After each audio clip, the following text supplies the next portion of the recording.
I'm Shirina Tarabulsi-McCarthy, and I'm the director of NatSen International, which is the global arm of the National Centre for Social Research in London. We're Britain's largest independent social research organisation, and I lead the international arm. Our focus really is to improve and influence social policy and practice around the world. And that means that we work in a number of countries, both in the global north and the global south.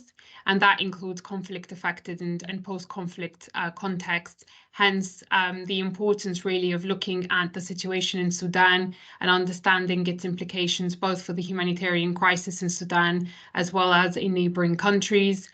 My own background is in humanitarian development politics, conflict and security.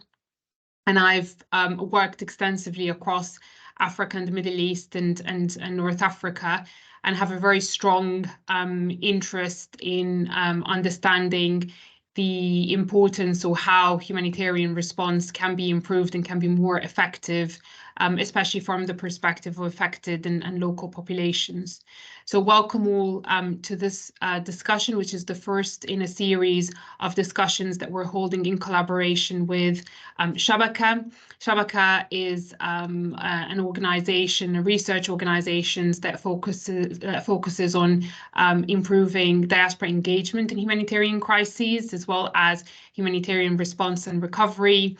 And I'll hand over to Bashir, who is both a speaker in this panel discussion, but also representing the partner organization presenting Shabaka. So over to you, Bashir, for a quick introduction, and then I can give a quick overview about the session today and the panelists. So over to you.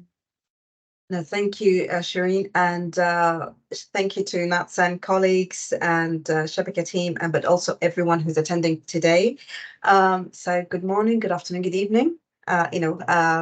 It's great to meet all of you on this, the first of the series. So I think the Sudan crisis, as you kind of seen, it's not going to be a crisis, it's going to be a short term. And this is what we wanted to kind of bring to the table. We needed to, and I think today's session is going to be quite important to look at the regional implications of this, because drawn borders that's all, but the implications of what's happening in Chad, in Ethiopia, in South Sudan, Central African Republic, Egypt, what's happening across all these countries, and also further afield, I think will be quite an important point to discuss this. Hence why this session was quite important to come to. And it's great to kind of like look, to discover, go into the details a bit further. But I think I'll leave it for now here, because I think there's a lot more we can discuss during this session. And Shireen, I think it'd be great to hand over to you to do that. Thank you. Thank you, Bashir.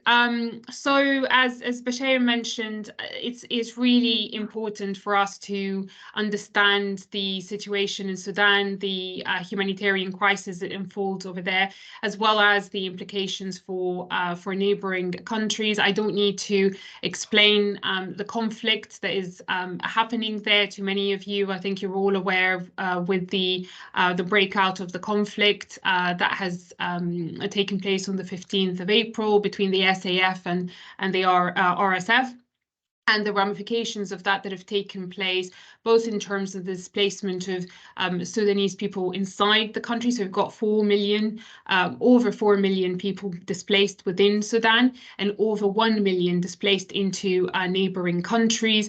And those neighbouring countries include Chad, Egypt, Ethiopia, South Sudan, and others.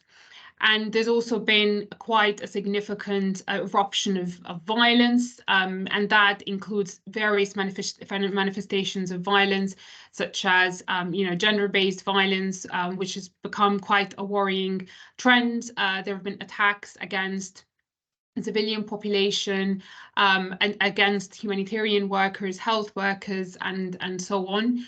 And on top of all of that, quite a concerning food insecurity crisis that is taking place.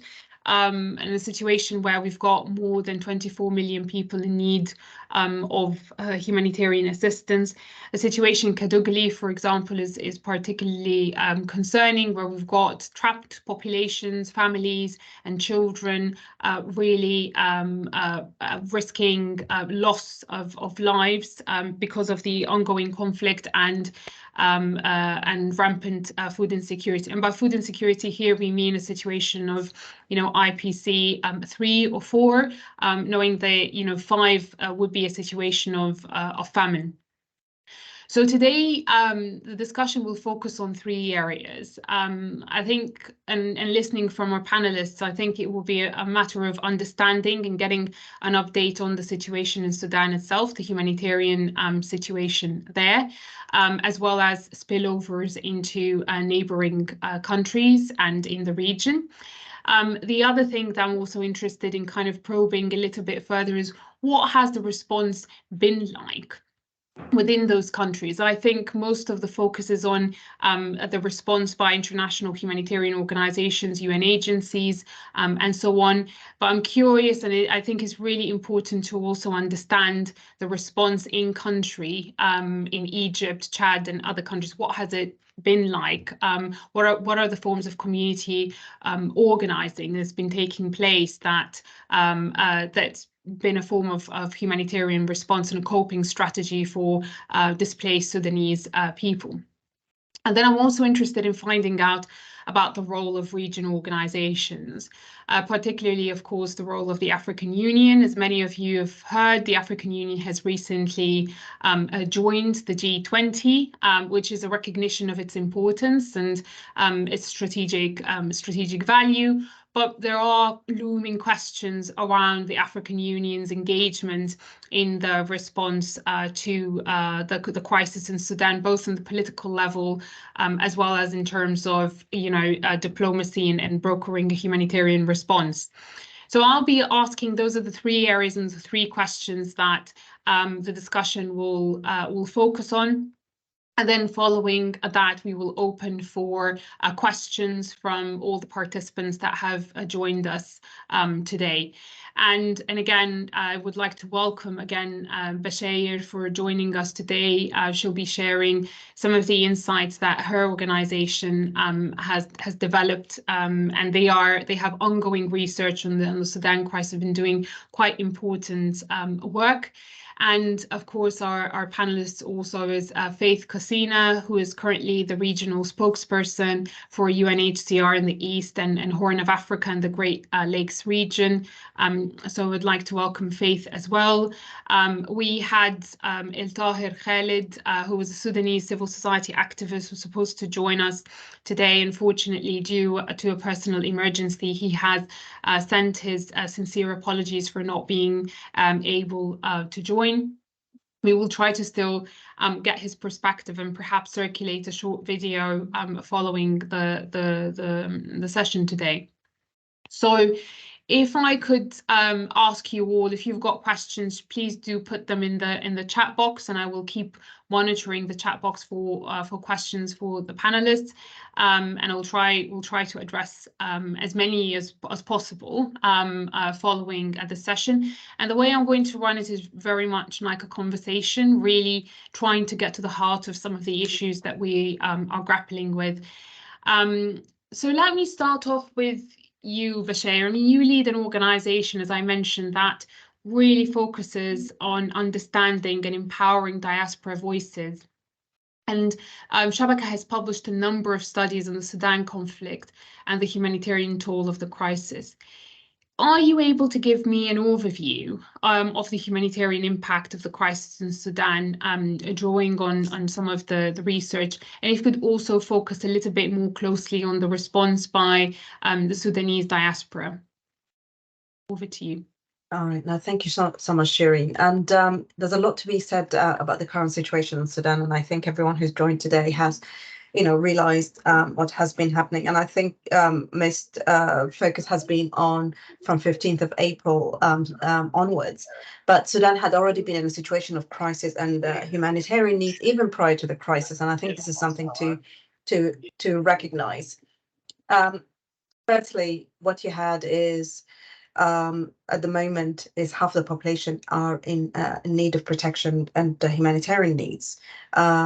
You have Sudan was already a host and also a destination country for migration and also origin. So you already had 1.5 million South Sudanese refugees in Sudan prior to 15th of April. You had number also those from Ethiopia, Eritrea, but also other countries in Sudan who've been there, some of them for decades. So it wasn't that it was all of a sudden, it was seen already from that particular point. One of the things we had done in the process, because one of the requests, because we do work operationally, we work on different countries. So we work thematically on diaspora and humanitarianism. And in one of our projects, the switchboard, one of our focus countries was Sudan, or initially anyway. And then there's this pressure came in terms of the need for the coordination of information.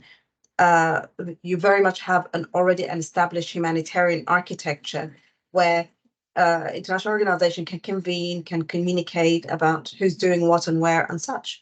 There's not such a space for a diaspora, even for local organization, because essentially even the organization in country themselves had to be dispersed. And you have more, I can see from the list of participants, a lot of them can also speak a lot more about this particular topic. So this is why we had established the Sudan Crisis Coordination Unit, which aims to facilitate, the coordination of these resources and effort between the various groups and networks, such as diaspora organizations, humanitarian aid agencies, and such, and to enhance these communications coordination between these entities. And one other aspect, there's several other layers to the work that we've been doing. So a mapping of the different needs based on the different regions in Sudan, but also neighboring countries. As also looking at what are the implications of different areas of the response. For example, we did a briefing about the cash, transfer. You almost have a collapse, system. How do you, even if you hire staff in country, how do you pay them? The shortage of cash. How do you communicate when you have, infrastructure being targeted or have been destroyed? How do you ensure protection for everyone in country and those who are crossing borders where you have the most challenges, which remains a significant challenge? So in terms of the research that we is ongoing, and there's already been parts of it that's been published along the way, is the humanitarian situation in Sudan is complex.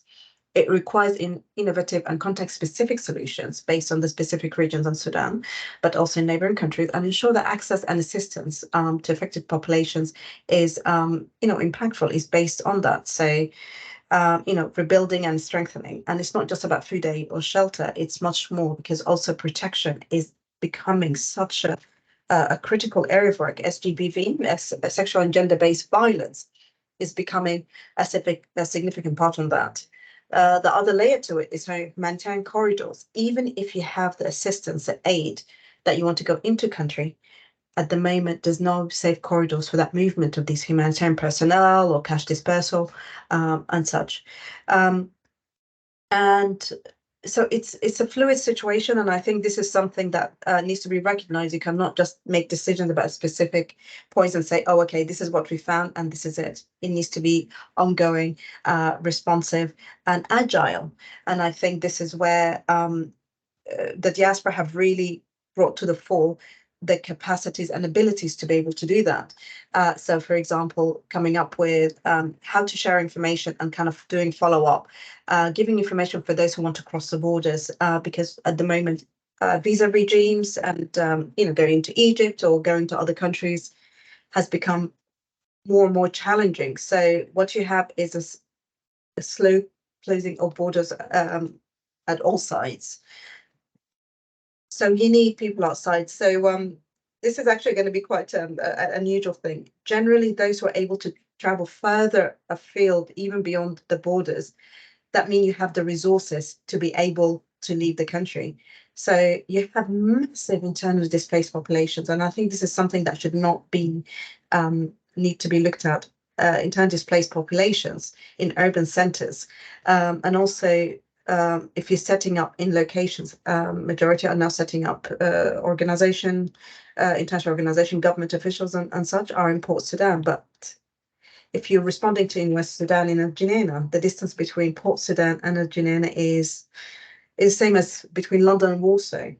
So how are you supposed to get assistance from that part of the country to the next? So this is why the regional response is going to be critical in terms of this particular process. The other layer to this is from the work, and that's is kind of ongoing, is frankly, a lot of the international organizations, the usual players are very much missing in action for various reasons. So it is still mainly local responders. This is individuals who might not be part of a structured organizations as such, hence the emergence of this emergency response rooms. What you have is emerging groups. So this civic aid is really at the heart of the response in the country at the moment. This is the reality of it. So how do you support that instead of bringing in just a big mechanism? How do you support these infrastructure, these processes, these groups already in place? And I think this is where we have been looking at pathways of exploring that. How can you do cash programming? How do you connect the different groups with entities? I think there's a lot of red tape. And I think this is a long discussion about localization, which I don't want to go into. This needs to require a different session. So it needs to be done. But how do we then empower those who are already doing the work rather than trying to say, stop, oh, that's enough from you, let's go into the next thing, and ensuring there's sustained assistance and funds. There's been the donor conferences, there's been a lot of discussions. I've been in, numerous meetings and such, but now it's 5 months since the crisis started. We know what it looks like. We can predict the different challenges. So you have rainy season. What happens after rainy season? You have other next year. So it's kind of like, harvest. So we also kind of need to bring that humanitarian development component into them. People need to live. So you have a dispersed population in neighboring countries. What's happening with livelihoods, but also protection for third country nationals. What's happening to Eritreans, Ethiopians, other nationalities as well. So, but I will leave it at that because I would love to hear everyone's thoughts on this. Thank you. Thank you, Bashir. I mean, I think you've given quite an overview of a number of challenges that are taking place, and I think those challenges are not new. Some of them are specific to the Sudanese context, but they are challenges that the humanitarian sector had experienced several times. And the challenges of localization, it just feels, again, like deja vu, again, Yemen, again, it's just every humanitarian crisis, we go back to very similar challenges. And one of the questions that maybe we would want to tackle at some point in the discussion today is, why are we going back to the very same challenges? Why have those challenges not been sorted out? All the issues around nexus approaches, linking humanitarian aid to development aid. Why are we discussing all of these things again, knowing that there's a wealth of expertise and knowledge and thinking within the humanitarian sector should have addressed all of these issues? And we know how to tackle them. It's just the will, or maybe the thinking, the coordination around is not available. And I think the point that you made around the fact that this is not a new crisis, there was a situation that preceded this crisis, and it is important to take the history of the crisis and the needs within Sudan within that context.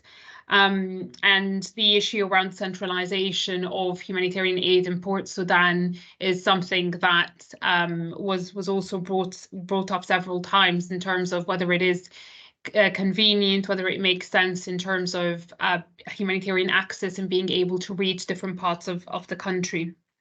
And finally, the need for humanitarian corridors and the protection challenges that are becoming more and more worrying in the Sudan conflict. But then if we were to build on that, and here I would like to draw in Faith and UNHCR's perspective and experience with the humanitarian needs, both in Sudan, but also in, as I said, in neighbouring countries, Chad and Egypt and so on. Faith, could you walk us through your understanding of what are the priority areas for, engagement right now in terms of the Sudan crisis and in neighbouring countries? Over to you.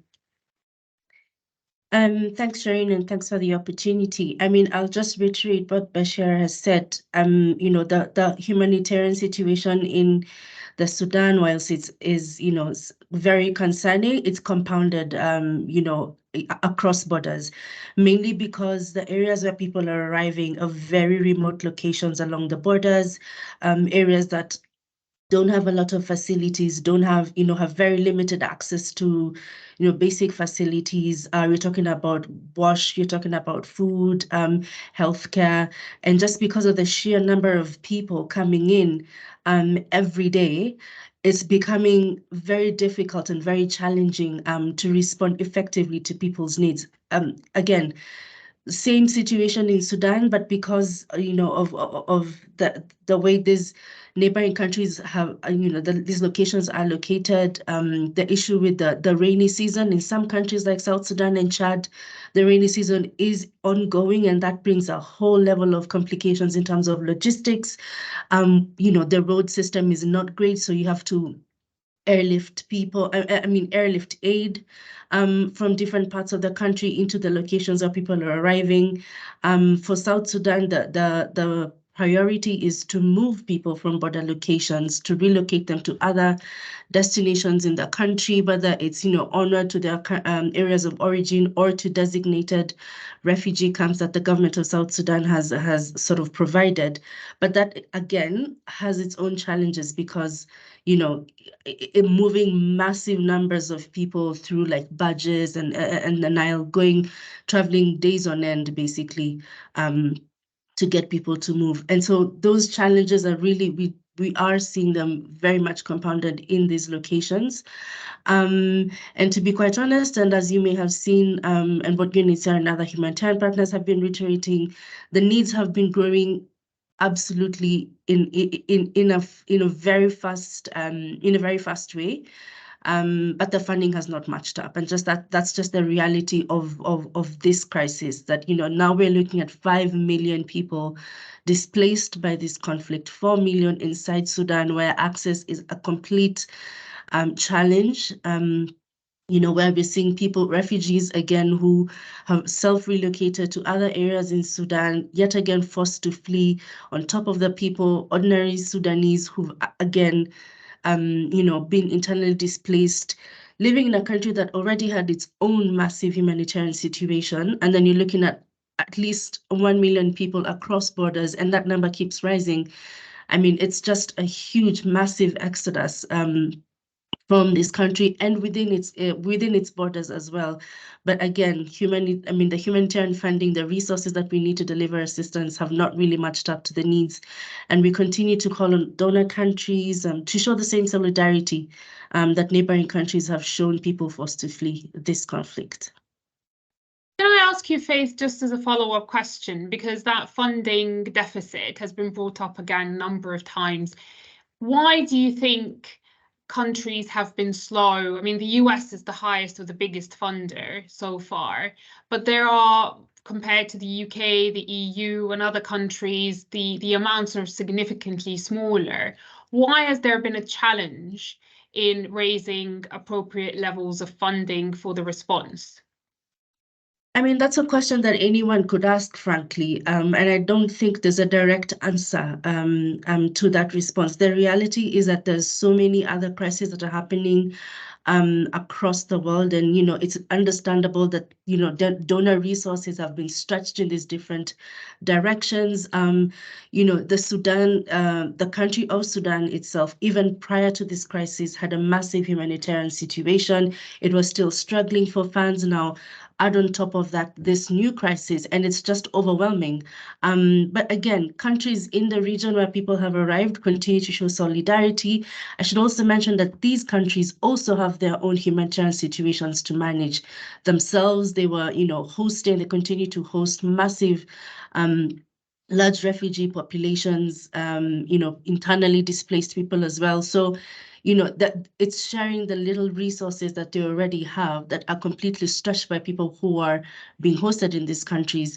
But again, I think that the idea is not to ask why the funding is not coming in, but is to really appeal to these donor countries to say, look, we're running against time. We need to save lives. As you may have seen, the health situation in parts of White Nile State in Sudan is seriously deteriorating. And this is one of the areas where people are fleeing into Chad, into South Sudan, coming across borders with these massive health needs that humanitarians are struggling to respond to just because of the massive donor funding gap that's there. So the idea is that we need to really focus on ensuring that humanitarians have the resources that they need so that they can deliver the assistance that's needed as well.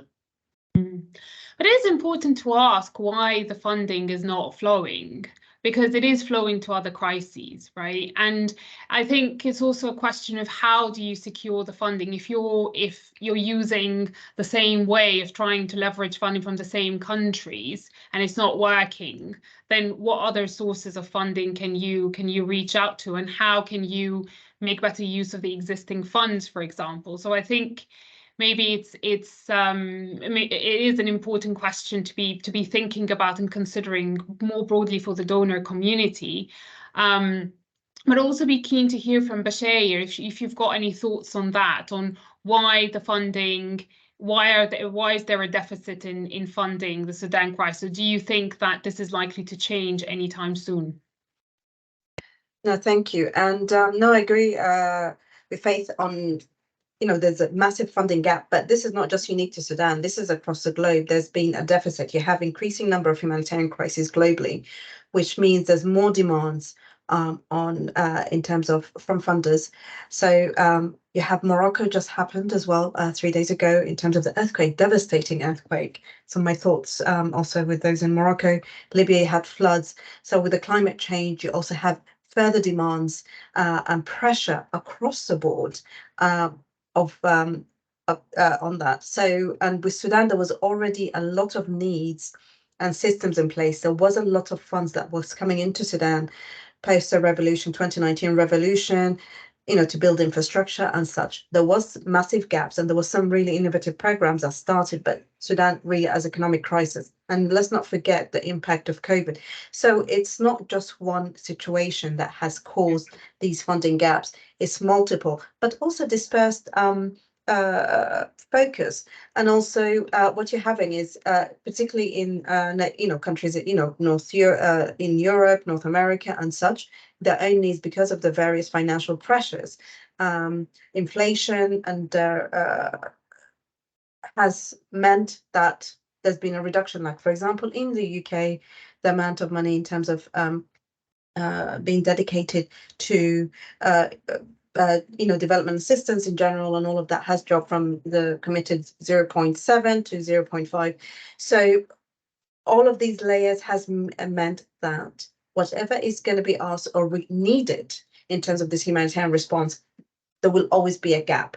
So how do you prioritize? So this is where I think the humanitarian architecture as it stands cannot operate as it is. It's very expensive to run humanitarian operations. So this is where you have to look at how can it, there's been various suggestions for reforms and all of this. And there's a way to kind of go forward. I know people are looking at diasporas because what you have is remittances by diaspora certainly is more than combined official development assistance and financial assistance globally. So I think from last year, and please correct me wrong, I just came back, so I don't have all the figures, but it's probably about 800 billion in terms of remittances. And everyone's thinking, oh, how do we utilize this to respond? People are already helping. So it's just not captured whether, and this is where we kind of really try to bring that evidence base is the diaspora are sending for development, humanitarian, for, all of these things, investments as well. So that needs to kind of be looked at. So hence why it's important to work in partnerships. International organizations will not be able to respond, whether it's just Sudan or beyond, in these humanitarian crises. They need to work closely with local groups, with diaspora groups and such going forward, because frankly, the system is creaking under pressure. Thank you, Bashir. I mean, I completely agree with you. I think the map and the needs across all over the world are expanding, and the pot of money that was available previously has actually shrunk. It hasn't stayed the same with, again, COVID-19, the Ukraine war, and all of that. And that has meant that there's the need to have a very clear-eyed understanding of how humanitarian funding could be put to use in Sudan and other crises as well. But there is a question, there is an element there about the political will underpinning the funding of those crises. And I remember ODI did a series of studies that looked at the foreign policy incentives, or the impact of foreign policy objectives on humanitarian financing and humanitarian response. And there was a clear correlation there between your priorities, your foreign policy priorities, and the humanitarian your humanitarian engagement.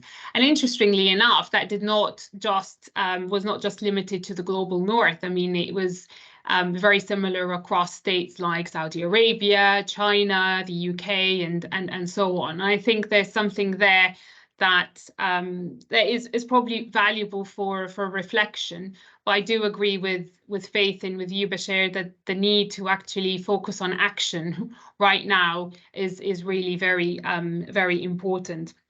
But then the other side of it, which both of you brought up, was the importance of emphasizing localization and localizing the response, and using and ensuring that you've got a good understanding of local actors already. The frontline responders already, very much engaged in the response and have already capacities in place, instead of either duplicating or bringing in international humanitarian action.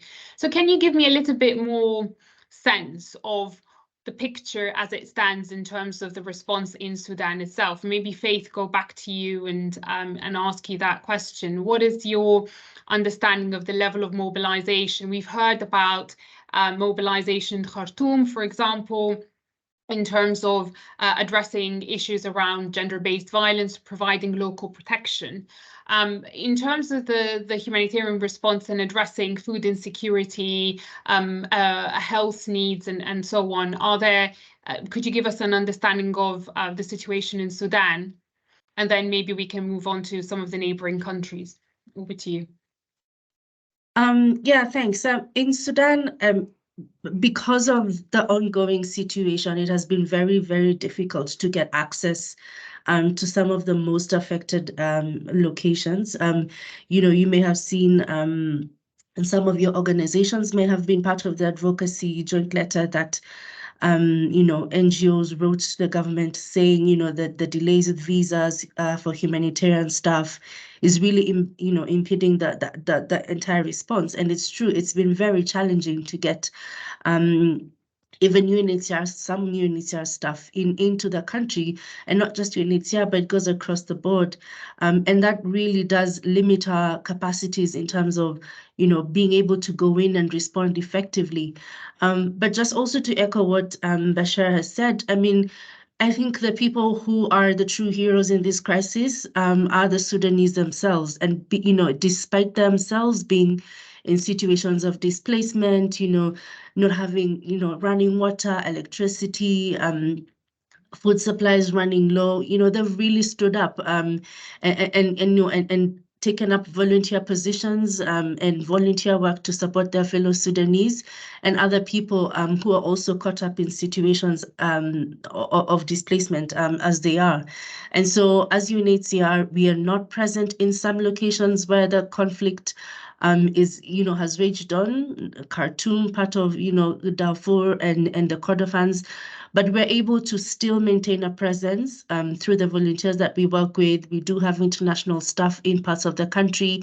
Our national staff also have sort of braved the conflict and still chosen to stay in the country to support, and we're doing what we can. We're working with humanitarian other local partners to ensure that we're able to deliver basic services, water, medicine, which is a huge need across the areas that we are able to access. So there is work going on, and much applause to the Sudanese themselves, but there's still a lot more that needs to be done, and the only way we can get aid effectively is for the hostilities to end. Thank you, Faith. And Bashir, if you were to give me a list of 2 to 3 priorities or requests that local actors would put to international humanitarian response and the broader international community, what would those be? I think there will be a few things also coming from the floor. I think it's the ending of hostilities. I think end of the day, I think that's the most important. The second thing is humanitarian corridors. That's non-existent at the moment, and it's very difficult. I know one of the participants mentioned Al Ubaid. It's like there's no humanitarian system. It's not even pockets where there's no humanitarian system. It's majority of the country. It's only in smaller pockets. For example, Khartoum, which had the largest population, it had like I would say about a quarter of the population of the country based in the capital and around it. So could you imagine how many people have left, but still there will be significant number of IDPs. So how do you provide that assistance? But also ensuring that those who are responding on the ground are protected. And also, protection needs and such. And I would just add, when we get into the discussion point about neighboring countries, so much more needs to be done in neighboring countries in terms of protection, facilitation of assistance, and such. People being at the border, some of them has been a very difficult situation. Not being able to receive assistance, or the borders been closing, or the visa situation has become quite impossible. There could be also practical steps in neighboring countries where we can bring the learning from other contexts. For example, you have a large number of Sudanese medics who have fled to neighboring countries, but because of the variation in systems, they're not allowed to practice in these countries. So why can't there be a waiver for that? There was a learning from, with the Syrian medics who fled during the Syrian conflict in Jordan and such. There was a waiver for them.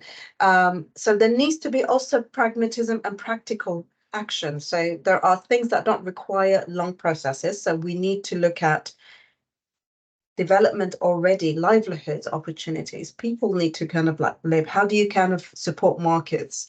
So end of the day, we need to bring protection. We need humanitarian corridors, and we need recognition and support directly to local groups and organizations. Civil society need to be strengthened. They've been dispersed, so because this crisis is not going to be ending anytime soon, so you need those who are going to be holding the baton going forward. Excellent, thank you, Bashir. If we were to go into the neighbouring countries and the situation as it stands, and Faith, are you able to give us a picture of the response in those countries? Yeah, so the response is ongoing, albeit with different challenges that we've already discussed. UNHCR and 64 other partners recently revised the regional refugee response plan. So this is essentially the resources that are required or would be required to provide assistance to those who've been forced to flee into the neighboring countries for a limited number of limited period. So the initial RRP, was from May to August. And that got extended, to, I guess, September, and then now it's been extended to December.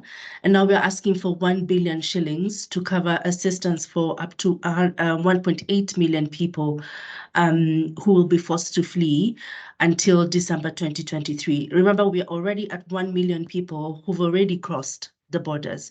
So again, it's a massive number of people who fled, and the needs are huge, just going by the amount that's humanitarian partners are requiring. But I think up until, and I have to double check this, but last week we were only looking at 21% that's already funded. So again, the response is ongoing. Humanitarians are doing the best that they can, providing assistance, basic assistance, trying to move people from border locations, and that costs a huge lot of money. But again, the needs are just so huge, and funding is just not matching up. And the more we delay, the more we're seeing us reaching that 1.8 million. Sadly, sad to say, sooner rather than later, and that is a huge concern for humanitarian partners. Bashir, do you have any reflections on that, the response in neighbouring countries? And, one thing that seems to be missing sometimes from the reporting that's taking place on the response is the role of local organisations. So you're mostly focused on the Red Crescent, international humanitarian organisations, UN agencies, and so on. But very little is being reported on local organizations, domestic organizations in those countries, and whether or not they are stepping up. And if they're not stepping up to support the Sudanese population, why are they not stepping up? And what is happening in that space? And I'd be just curious to hear if you've got any reflections, any insight into that. Bashir, over to you. Yeah. So in terms of the established kind of civil society organizations and such, like everyone else, many of them have themselves become displaced. I think this is something that needs to be recognized, and international organization, and this is something that needs to kind of be reflected upon as well, is many of them eventually, because when the conflict erupted, even though people knew there was an issue, but I think the speed of how it happened, the internationals were eventually evacuated, but national staff were not evacuated from international organizations. The second part is because of the cash flow issues, and also because of the restrictions of providing aid due to security, but also bureaucratic impediments by the government. What has happened is a lot of organizations can essentially not function, so they cannot open up their operations in different parts of the country, cannot pay their staff and such. So that is, or work with partners directly. So that has, really has decimated these kind of like established infrastructure. And also there was not enough investments during the transitional period in civil society. Everyone focused on building the transitional government and thought, yeah, civil society will sort it out later. But that should have been built together at the same time. And another point is with regards to civil society, is what you have is emergency, emergency response rooms that really are taking all that responsibility. They cannot necessarily share everything they do because they're in the midst of the conflict with different warring parties. So we're not going to go into that. So their interest is how do they protect the people in the communities, provide health services or support and various other needs. So but that means these are the ones who need the support, the financial support. We have been providing trainings. They requested specific trainings in particular areas. So there needs to be policymakers and those kind of responding to this crisis. This is not going to be a usual tick of the box, and we've seen this with several examples, and it's going to be repeated again. How do you step up?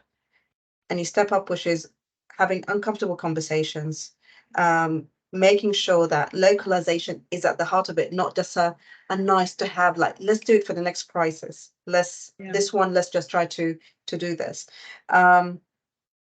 Start thinking regionally, protection across borders from all the different borders. Look at the numbers of those in South Sudan, for example. It's massive displacements. It's not being spoken about. what's happening in Darfur is like, I can't even imagine the level of violations and that's taking place there, but also at the borders with Egypt. People who have been for weeks, I can, people have been speaking who are now dispersed. You have families who, wherever you were, that's it. So even family reunification is not going to be feasible for several years, I think, for some of these individuals. And when that regional component is really important, South Sudan, you have various insecurities. Ethiopia was in the midst of a conflict. Yes, there's a peace agreement, but till when? Eritrea is still, a challenging environment. Egypt has an economic crisis. So it's not that neighboring countries are stable and can welcome refugees. How long will that last for as well? So we have to also be able to look for the next couple of months and even years what that situation would look like and to provide that support. Migration is a massive area that I'm surprised not a lot more conversations are taking place on that. Can there be more work being done in terms of understanding what's going to be the migration patterns in the coming period? Is Europe just going to be doing another Khartoum process, putting borders, but what's going to be practical things going to be happening? Where are people going to be moving to? I know the Gulf has been an important destination for those going from Port Sudan to the Gulf region. You have massive, numbers in Egypt. So we just need to be able to also provide what are the services going to be required and needed. Thank you, Sharon. I think that absolutely the case, because when you reflect also on the situation in Lebanon and the influx of the Syrian population there after the crisis, the big question that still looms until today is what is going to happen to the Syrian population. And the direction of travel is pointing towards the idea of return. How do you return the Syrian population back home? But then there's no home to go back to. Everything has changed over the past decade or so. So I think those are really, really important questions in terms of preparedness and understanding what is going to happen based on other examples that have already taken place, and not a long time ago. It's only taken place a decade ago or so, and in neighboring countries. We know how it's going to unfold, and unfortunately there's very limited action in that space. I'd be keen to hear from you both about the role of, before I get to that point, when you mention protection, and I think it's a difficult question to answer, so I'm not going to necessarily ask both of you to answer that question, but I'll put it out there. When we always demand, better protection and finding spaces for engaging local protection actors with, other forms of international engagement and protection. But how do you do it in a situation where you do have an active combat, and where the active combat itself is becoming a proxy war between other states? And I think anybody on the course familiar with the regional kind of situation, regional politics, will be familiar with that. Are there any low-hanging fruits, essentially, whereby protection can be provided for the affected population, also taking into account that, protection concerns are affecting everyone, but they are affecting, particular groups more than others? Are there any suggestions, ways forward that you, Bashir and Faith, can recommend? And then I can move on to another question. Over to you.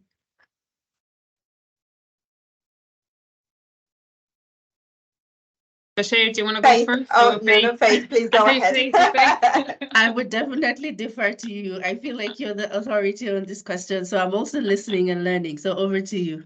Okay. You're muted, Bashir. Yeah. Yes, I was trying to find the button, unmute button. So I think it just kind of like, when we talk about, protection, it can mean so many things for many people as well. So it's kind of like just going to the core of what do we mean by protection. So it's not just protection from physical violence, but also kind of like overall well-being, access to livelihood. So this is access to basic services, wash facilities, shelter, education, but also, from physical violence. There's been a rise in SGBV, for example, sexual, as I mentioned earlier, sexual gender-based violence. And this is actually, even 20 years ago, when, covering the Darfur conflict, this was used as a weapon of war. And we're seeing this already at the current time. So in the sense of this is, it's becoming a tool as part of the conflict as well. So how do you put in place protection? I don't think there's one answer for it. And I think there's been so much learning, so much documentations, and so many solutions. So it's there, it's about implementing. So it's about the action, bringing that learning from these different contexts. So what's been happening in Darfur is known about, so that needs to be kind of addressed. You need to also look at durable solutions, access to justice. And I think this is also goes into the area of how do we look into that? Again, this might require a whole different session, because we need to, that sense of need for justice. And I think the conflict in many ways is an emergence of like lack of justice in for various communities, groups, and such, a lack of accountability. And at the moment, no one is being held to account. So accountability to the warring party by the warring parties. There's been a lot of communications and such like that, discussions, but that needs to take that accountability also for humanitarian agencies, with legal mandates or and such. Faith, I'm not going to put you on the spot because I know you're legal minded, but at the same time, I think there needs to be a process of where you're listening to voices on the ground, because at the moment, not enough is being done. There's, media, from time to time, even if it's dropped from the media, but like a few points here and there. But there needs to be systematic processes and systems in place for accountability to affected populations. The second point is do no harm. There can be a lot of testing ground for things. So by having a centralized system, are you creating undue harm in future? Because Khartoum was a capital, political, economic capital for a long time. And everything happening in Sudan was happening from Khartoum. That has dispersed. You're putting all your eggs in one basket, that is Port Sudan. What's going to happen if something happens there? So there needs to be also that kind of forward thinking rather than what's the easier options. An agency just need to action a lot of the localization agenda and all the plans. It's not about thinking, oh, we can do it next time, do it now. This is tough. So this is also about leadership. So policymakers who are working on these spaces need to kind of step up and take it forward, and listen to the communities. And again, listen to what they want. I think there was an example of an agency providing food that is not suitable for the local population, and they will not eat it. This is, disturbing in terms of there's been so many guidance on what's appropriate and all of that. So let's get back to basics. Yes, there's a humanitarian crisis, but it needs to be done with dignity. Thank you, Bashir. I think what you're calling for is a more is like a holistic response than defining protection really, holistically. And I agree to a large extent with that. I think there needs to be a much more direct focus on like acts of violence and maybe some form of monitoring on the ground of those violations, because again, we know from the Syrian conflict and from other conflicts that have taken place, the Iraq conflict and so on, that the aftermath of conflicts like this one can be really, really difficult, and the process of peace building can also be quite complex. So if we were to build on this call for a holistic protection, humanitarian development response that takes into account the challenges that we know are happening in Sudan and neighbouring countries today, takes into account the history of the response, and there's also forward-looking, recognizing the fact that it's not going to go away, anytime soon, unfortunately, and the aftermath of it will require concerted effort, both from the region and the international level. If we were to build on all of that and start thinking a little bit more closely at the role of particular organizations, and again, as I said, I'm keen to understand from both of you, what are your thoughts on the role of regional organizations, because this is one conflict and one humanitarian crisis where it seems the international response, there is agreement, a consensus that the international response on its own is just not going to be enough, nor would the local response on its own be enough. This has become a regionalized crisis rather than just a Sudan crisis. Just by looking at the sheer numbers of refugees and asylum seekers in Chad, in Egypt, in Ethiopia, in South Sudan, and so on. What are your thoughts on the role of the AU and other regional organizations, and how do you think it could be made more effective? Faith, can we start with you? Yeah, I mean, it would be very short for me because then I would defer to, experts around this.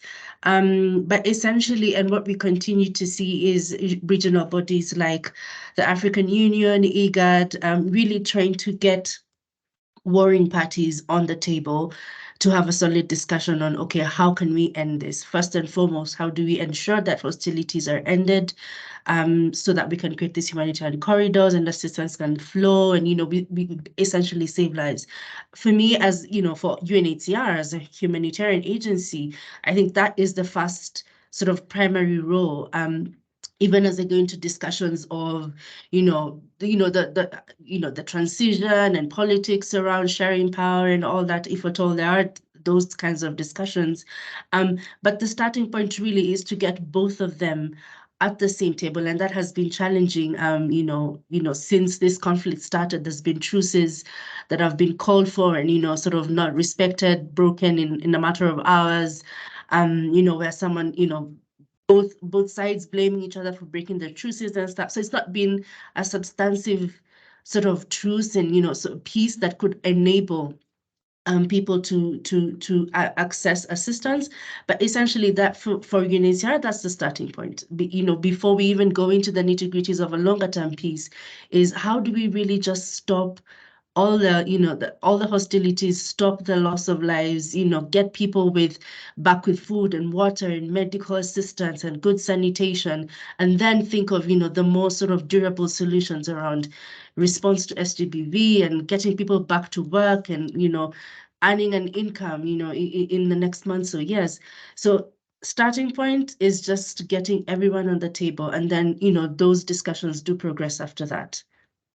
Thank you, Faith. And Bashir, what are your thoughts on the role of the EU and the AU, and regional organizations in that space? I think there's multiple layers, and I think this is where I really like the term that you use, which is kind of like a holistic response. What you have is people now have moved, even though we're in the midst of the humanitarian crisis, sometimes you have like this move and focus on the political processes, but one should not discount the other. All of this needs to happen at the same time, bringing the right experts into this. So there's several layers. So regional bodies, African Union, IGAD, Intergovernmental Authority on Development, and other entities have a role in terms of this response needs to be on a regional basis, not country basis, because at the moment what you have is, country teams coordinating in the response on Sudan, but this needs to be done at a regional level. Sudan is a bit of an unusual one because it's a bit difficult for agencies and bodies to deal with, because in some places it sits as part of Middle East and North Africa, in other places as part of Africa. So this kind of multiple identities is actually can sometimes cause a bit of havoc on that. But again, this needs to be done at a regional level rather than just country specific, but to take into account the specific needs and such. The second part is these entities need to, at the moment, they're not visible to the local groups or organizations, or there's a bit of also distrust of that. So there needs to be a lot of work to be done for these groups, Sudanese civil society and such, to be heard. So there needs to be a facilitation of the humanitarian coordination, among local groups and these diasporas and such, to feed into these various mechanisms. So it's not just kind of closed off to specific things. The second layer to this is look at how how you communicate. And I think this is one of the things. What are they telling? They need to hear from local groups and organizations, and not just from the political leaders, because I think the risk is, how did we get to this particular point in Sudan or in other contexts of conflicts? You need to listen to local communities, local groups. What are the needs and the specific? The third one is advocacy. There needs to be clear pathway, because at the moment, what you see, you have your UN General Assembly going to be taking place in, so you have various sessions in the coming week or two on Sudan. Everyone has their own thing, and at the current time, civil society, those affected directly by the conflict, are not being heard. The decisions are still being made from the top. So this needs to be a bottom-up approach. African Union and IGAD and other entities have a very important role to recognize that these processes, even though these are intergovernmental agencies, there needs to be a level of engaging with civil society. They have the directorate, they have the various infrastructure to deal with this. You have the humanitarian body within the African Union. You have the CEDAW, you have, for civil society and diaspora. So you already have these mechanisms. So there needs to be a shift to ensure these mechanisms are also engaged in these processes in countries. I think that's a very, that emphasis on local actors and including the voices of civil society organizations, again, is something that's been called for in other crises that have taken place in Africa and Middle East and other parts of the world. And it just seems to be the case that it is very difficult to get that done.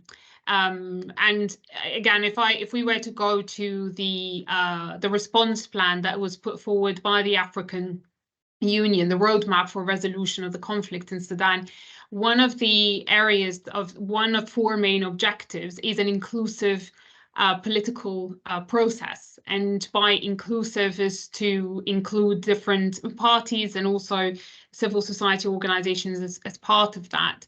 The question is, how do you operationalize that objective on the ground? And is this the right time? How do you do it? What kind of mechanisms do you have in place?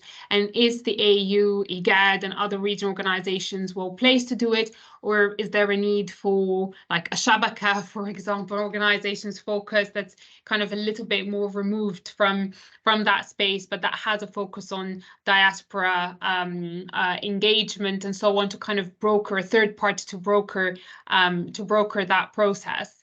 I think is a question. Bashir, what are your thoughts about that? It's an interesting one, because essentially, as a not-for-profit, essentially organizations not-for-profit exist because as a stopgap for where governments are unable or unwilling to respond in a specific area of work. So it's not meant to be just a random thing, but it's meant to be because of a particular gap. And this is a specific gap that as Shabaka that we're trying to provide, is that bridge of with these institutions, quite complex institutions, to difficult to get diaspora local entities. And this is what we've been trying to do with the Sudan Crisis Coordination Unit, is to bring that particular voices of that link, because at the moment you have dispersed voices and international humanitarian architecture that is very complex, that has its own language and its own style and dedicated individuals and teams. If you're a diaspora or somebody who's responding, you're trying to survive. If you're a diaspora, this is a second shift most of the time. So this is something as an add-on to your day-to-day job. And I think so they cannot just go into Parliament or to do these briefings all the time, like on a Wednesday morning, because they'll have to be at the office. So there needs to be a balance on that. Okay. Yeah, and I think with these, with experience with CEDAW at the African Union and such, there is possibilities to facilitate that, and we're happy to kind of to speak further on this. But that, I think that's quite important. Listen to these voices. There's a stories that it's not that you cannot reach to them. You just have to work a little bit harder to also gain their trust, trust is an important thread across all of this, any of these kind of engagements. Absolutely. Faith, do you have any further suggestions to that question? What is needed in order to ensure that civil society voices from across the country, but also I think in neighbouring countries that are engaged in the Sudan response, how to make sure that they are heard and understood and directly informing and influencing the humanitarian response? Yeah, I think it's pretty much what Bashir has said. I think, as I said, the civil society organizations and other local partners, national organizations as well, are included in the RRP, in the regional refugee response, and that's, for me, I think it's a great place to start, because there's partners who are operational in the response, and that would be benefiting directly from decision making or being present in on tables that are making those decisions of funding, of essentially the whole localization mechanism or structure, infrastructure in this response. And so for me, I feel this is a as UNHCR. So it's a great place to start, and essentially just ensuring that we do actively do include the national partners, civil society organizations in all that we do as far as this response is concerned, because they're also on the front lines. They're the ones who are able to access these populations. They speak the same language. They've been around on the ground for a longer time than most of the international humanitarian organizations. They understand the context. And therefore, with that knowledge, they bring a lot of value into the response. And it's obviously a great addition to include them more to have them more included in the response, not just to have them present, but in a very meaningful way in the entire response. Brilliant. So we've got about maybe 20 minutes left in the session today, and I want to bring in some of the questions that were put in the chat box. So I'm going to merge some of those questions and post them to you both for discussion. But also, if there are additional questions from the audience, if you could please put them in the chat box, that would be great. And if you have an interest in speaking yourself, just please let me know. So one of the questions, let me just read it out for you, is about why some cities like Al Ubaid, west of Sudan, is left behind with no humanitarian aid at all, although people are living in miserable conditions with no tap water for months, no electricity for weeks, and shortages of food and medicine. So I think that question is more about the humanitarian access. There are some areas that kind of have not received assistance as much as others. Are you able to, who wants to take that question? I can just kind of answer, just briefly, as I think I've kind of responded to it earlier, which is essentially alluded to it earlier. Large parts of the country, humanitarian assistance is not getting there. You have shortages, critical shortages of food, medicine, basic services across the country. And it's just because the lack of humanitarian corridors is active fighting in different areas, that makes it impossible. But also lack of funds, or there's multiple layers for these kind of challenges. It's not an answer, but it's an unfortunate situation that when you have this kind of crises, people lose so much, and even basic medicine is not accessible. Health facilities, I think the last time I was looking at it, I think the number of health facilities that were still operational, say in Khartoum, that was the main kind of hub. I think it was only like not even 10% of the hospitals were operational at that time. So don't quote me on these numbers, but it really is decimated in terms of these basic services across the country. And do you think there's a way to improve humanitarian access into those blind spots, or into those areas where humanitarian access become really, really difficult? Is there a way to kind of concentrate more efforts or try to focus the response somehow into those areas? Maybe Faith can talk about in terms of the challenges of the bureaucratic hurdles that have been put in place at the current time to even be able to, getting supplies or even staff to even Port Sudan to then go to the other parts of the country. It's high risk. So if you're an agency, you can't risk that. So, but Faith, I'll let you. Yeah, I mean, it's basically what you've just said. It's high risk. It's logistically difficult to move from one point of the country to another. For UNHCR's experience, since we are still operational in refugee camps such as in Gedaref, it's a 12-hour ride on the road. Tense, difficult situations. It's far. And for that journey to take place, there's a lot of logistical preparations that have to be done at the back end. And that costs money, that costs staff time that is also very limited because just of the number of the limited number of staff. At the moment, we only have critical staff present in Sudan, and I'm talking about international staff, and even some national staff have had to be relocated from the areas that have been most affected, Khartoum and Darfur, where the need is greater, so to speak. So it essentially is just an issue of what needs to change is that the conflict just needs to stop, and the hostilities just need to cease, if not end, and humanitarians need to have the ability to freely and safely move their staff, move their supplies to places where they're required the most. So that, without that, it's very difficult to access some of these locations. Thank you, Faith.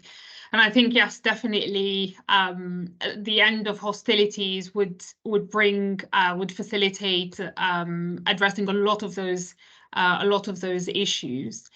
And that's also related to the next question by Jean Dacuna, which is, can you speak, she says it's a trite question, can you speak to the efforts to stop hostilities and foster longer term peace?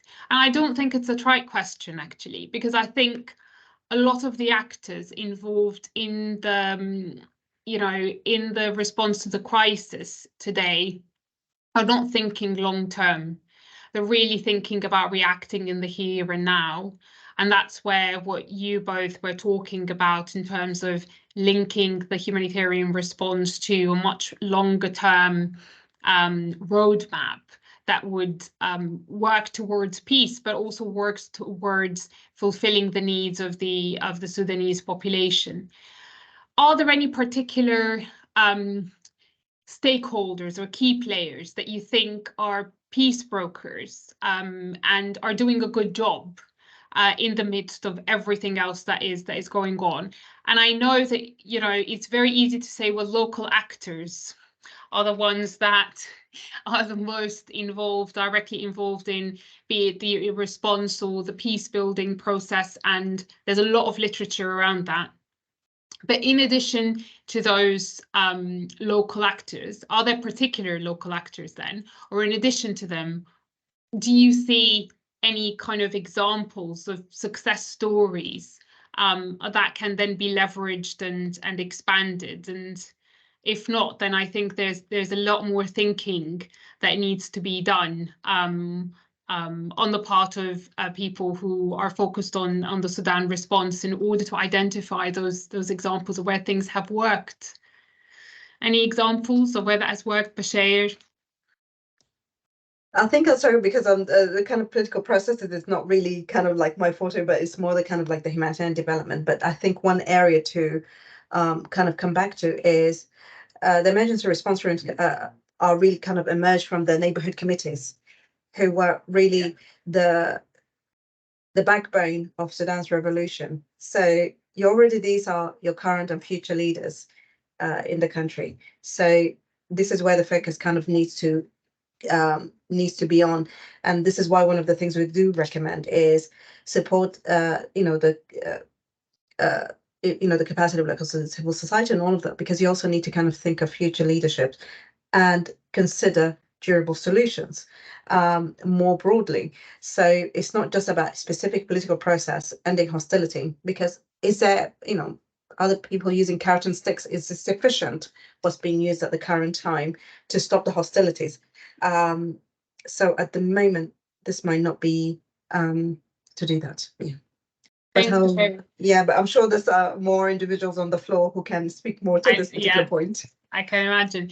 I think there needs to be actually one of the sessions that we hold as part of this series will have to focus on the peace tracks and the peace building process as it aligns with the humanitarian response, because I think that there's definitely a lot of focus on local action and local peace building and the neighborhood watches. And again, I remember if you go back in time to the Arab uprisings and what took place since 2011, having neighborhood watches as part of a peace building process or part of the mobilization was very common. But the big question was, how do you take that into political leadership or into a larger nationwide peace building process? And connecting what is happening at the micro level to the macro level remains very much a challenge for a number of countries that are going through both a political crisis and a humanitarian crisis. So we can park that question for now. It's an important question, Dean, and I think it's, there will come a time where maybe we can have a designated and a dedicated session to address that, because the intersections are important and they are clear. But this is not the focus for this session in particular. The focus was more on the humanitarian aspect. The next question is about the role of IGAD, and I think you've covered that. Both Bashir and Faith have covered the role of IGAD and the role of the African Union very much in depth. And again, I think when we have a discussion on the peace building process and the political aspect of the crisis, I think discussing again the role of region organizations will re-emerge. There are a number of articles that have been written about that, and some of them have been highly critical of the roadmap that was put forward, that it wasn't practical enough, didn't take into account the dynamics on the ground enough. The last question here is about the role of the Sudanese diaspora in making up for funding needs. According to you, how can they be useful or already useful in supporting Sudanese displaced in neighbouring countries?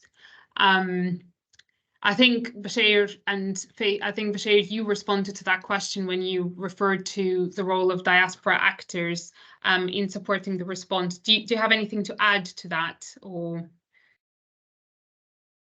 Well, no, just briefly, just a kind of example. A lot of the diaspora who, if you are going to be in a place like UAE or Egypt, or and you need, to have rent because you don't have a job, so you need support with rent, basic, commodities, medical assistance, and all of that. You need to have money from somewhere. And if the banks was bombed, you can't get your money out. So this is where the diaspora has actually been quite critical, because they are essentially the social protection mechanism for many, whether inside Sudan or outside of Sudan. And I think this is something that needs to be recognized. How long can that be sustained? If you are already struggling in whichever country, and you have to now sustain a much larger number of individuals or communities, it makes it quite difficult to do that. The second thing with with the banking system coming to essentially a halt with no cash, it's very, very challenging to send anything in country. And this is a problem facing so many people. So, and Sudan actually is not kind of new to this, but it's more acute now. But because of various sanctions, even though they were lifted, there was no really effective banking system, international banking system, really, with Sudan. So, so that's the challenge. And I think when we talk generally about money, but what about resources and information, other ones, like in terms of skill sets? You have various individuals and groups, giving up, volunteering to look at applications, providing information, facilitating, family reunification. So I think we need to look a bit more what has the diaspora been doing to provide in terms of support, in terms of the response, and also because they're already looking kind of ahead again about these durable solutions. So this needs to be, so I think everyone else is playing catch up on this. Thank you, Bashir. Any final reflections, Faith, before I close? I think Bashir has covered it all. I think the idea is to just have everyone on board, and also equipped with the adequate resources that they need to respond, you know, from financial resources to different other capacities that humanitarian partners need to respond. I mean, it's just a race against time, and therefore we need to do more and fast. Yeah. Brilliant. Thank you, Faith, and thank you, Bashir. I see somebody's got their hand up. Peter, would you like to come in quickly? We've got 10 minutes before closing, so. Yeah, thanks.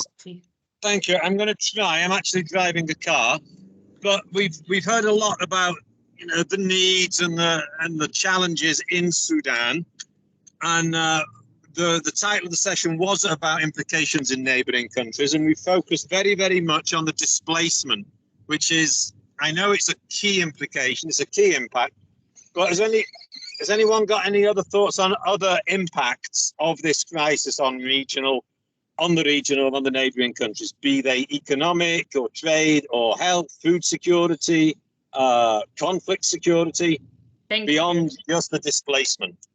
Thanks. Thank you, Peter. I think this is a very good point. And I think Bashir did allude to some of the economic challenges, and some of the region is already, a lot of the countries where, you know, Sudanese people have been displaced to, are countries that are going through economic crises in their own way. So Egypt, you know, is defaulting, and there's been several waves of devaluation for the Egyptian pound, for example. It's got its own security challenges. Ethiopia has its own challenges as well, be it security or political challenges or economic challenges. Chad as well. So I think they've been alluded to, and I think at the very heart of it is the impact of the displacement, and what kind of response would be required from international, regional entities. But Bashir and Faith, do you have any additional thoughts to respond to Peter's question? Yeah, so I'll just say, briefly, with the crisis in Sudan, I think if you kind of, projecting, is kind of looking at how is this conflict going to be spreading? So is this going to go into Chad, the actual conflict with, the fighting, Guinea is on the border. How is this going to be affecting? So you actually have, when you have refugee movements going into these neighboring countries, what's going to be happening with host communities? So this is kind of like increased risk. You already have also, drought and famine risk, coming from the Horn of Africa, particularly from Somalia and neighboring countries. How is this going to be mean in terms of food insecurity across the region? Because it's already a serious challenge. The other layer is about third country nationals. What has happened to those who were in Sudan? For example, Sudan was host to a large number of Syrians, about 100,000. 1.5 million South Sudanese refugees and all of that. So the protection and the needs for these communities is quite critical. Economically, politically, I think you alluded to it as well, Shireen, that kind of concept of proxy. So is this going to be a playground? If you look beyond Sudan into the Sahel in general, what are we looking at? And it's a scary prospect, I have to say. So yeah, this might need a different session. I think just to kind of second what you said, Bashir, I think a dedicated session to looking at the shifting alliances that are taking place in the region, and including beyond, I think are really important to look at, because they are part of the regional ramifications of the humanitarian crisis, but they will also have a feedback effect on the humanitarian crisis, unfortunately, depending on which way those alliances go. we have only 5 more minutes, and I know, Selma, you've got your hand. So if you've got just a two kind of very short intervention, please join us, and then I'll just have to close. So over to you, Selma. Thank you so much. I just want to say that I work with a small charity organization in Sennar that helps women and girls, and we succeeded in gathering, even if it's a small amount of money, sending it directly there, and help women and girls. You know, it was quick, it was direct, and it was very efficient. So why don't, like a big organization like UNHCR, why don't they work with this small organization, which are really very efficient? Thank you. Thank you, Selma. And there's a final question also there in the chat box around providing training to young people on trauma.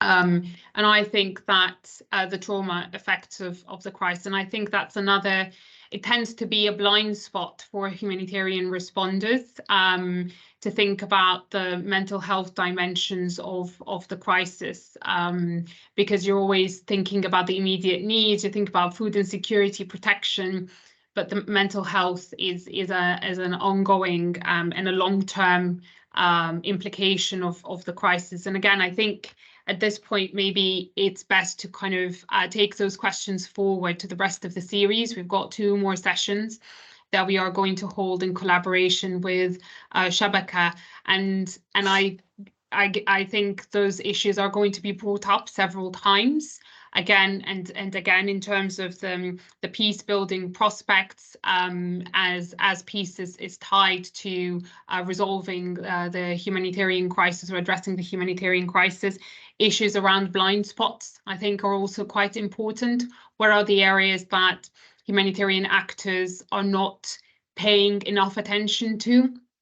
And I think, just to give like very, very short example, one of the most significant experiences I've had researching humanitarian response in other parts of the world was interviewing a humanitarian responder who worked for a local organization in a country that was going through a humanitarian crisis.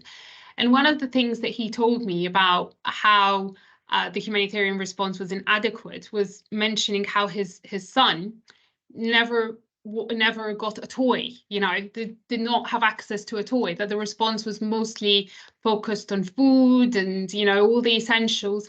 But really, what he really needed, what he really wanted was a toy for his son. And it was one of those moments where it really exemplified a lot of the issues that happen with humanitarian action, and a lot of the questions that we were grappling with today around localization and the need to understand local needs and local priorities and local dynamics, which can be very, very different from what international as well as regional responders understand and have in mind. So on this point, I think at this point, I would like to again thank very much Bashir and Faith for their very, you know, their very strong and significant contributions to the discussion today. There's been a back and forth about several issues. I don't think we've managed to provide any, you know, conclusive answers, I think, to all the questions. I think some areas are sticking points that require further debate and further discussion. And again, I think some of those points are related to the issue around protection. If we were to adopt a holistic approach and understand protection holistically, what would that mean for both humanitarian organizations operating on the ground, regional organizations, local organizations, and what are the areas for complementarity between all of those actors? I think the issue with protection has always been that the expectation is the primary actor responsible for protection is the state. So the state of Sudan would be the primary actor responsible for providing protection. When that fails, protection tends to just dissipate across several actors, and unfortunately loss of lives, civilian lives, is the outcome of that. So we will continue thinking about the issues around protection. Humanitarian access is another issue. There are regions, whole populations that do not have access to humanitarian aid because of difficulties around reaching those populations. But also here, I think that lack of or limited communication maybe between local actors and local civil society organization, international actors, can play into that and can contribute and exacerbate issues around humanitarian access. The banking question, how do you get money into countries that are going through crises?